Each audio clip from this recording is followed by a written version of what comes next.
దిగంబర దిగంబర శ్రీపాదవల్లభ దిగంబర దిగంబర దిగంబర నృసింహ సరస్వతి దిగంబర శ్రీ గురుదత్త జయ గురుదత్త. బీదర్లో దత్తాత్రేయుని రెండవ అవతారమైనటువంటి శ్రీ నృసింహ సరస్వతి స్వామి వారు తపస్సు చేసినటువంటి గుహ ఉంది అని చెప్పేసి లాస్ట్ వీడియోలో పోస్ట్ చేశానండి. అది గురుచరిత్ర 50వ అధ్యాయం జరిగినటువంటి ప్రదేశము. అక్కడే పాపనాశిని శివ ఆలయము మరియు భవానీమాత టెంపుల్, శ్రీ నృసింహ సరస్వతి స్వామివారి జపం తపం కేవ్స్ పక్కపక్కనే ఉంటాయండి. ఆ పాపనాశిని శివ టెంపుల్లోని శివలింగము రాముడు ప్రతిష్ఠించిందని చెప్పేసి చెప్తారు. దాని పక్కనే కొంచెం దూరం వాకబుల్ డిస్టెన్స్లో మనకి నృసింహ సరస్వతి స్వామివారు తపస్సు చేసినటువంటి గుహ ఉంది అండి. ఇక్కడే గురుచరిత్ర 50వ అధ్యాయంలో ఈ ప్లేస్ గురించి ప్రస్తావించబడింది. గురుచరిత్ర 50వ అధ్యాయం తెలియాలంటే ఫస్ట్ 9వ అధ్యాయం తెలుసుకోవాలండి.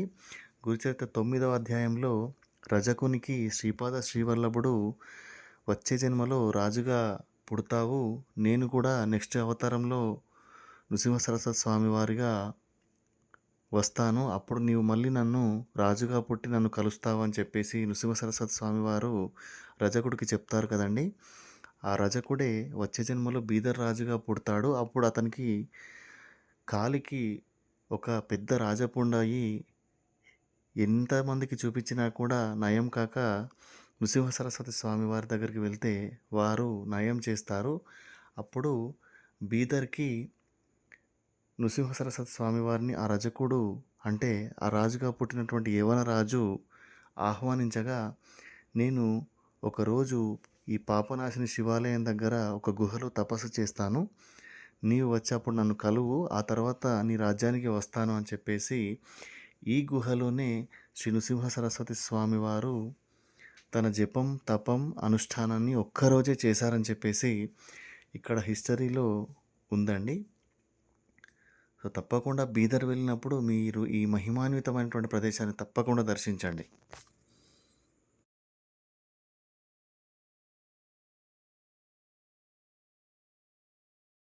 శ్రీమదనంత శ్రీ విభూషిత పరలక్ష్మీ నరసింహరాజా జయ విజయీ భవ దిగ్విజయీ భవ శ్రీమదఖండ శ్రీ విజయీ భవ శ్రీ శ్రీ విద్యాధరి రాధ సురేఖ శ్రీరవధీధర శ్రీపాద జయ విజయీ భవ దిగ్విజయీ భవ శ్రీమద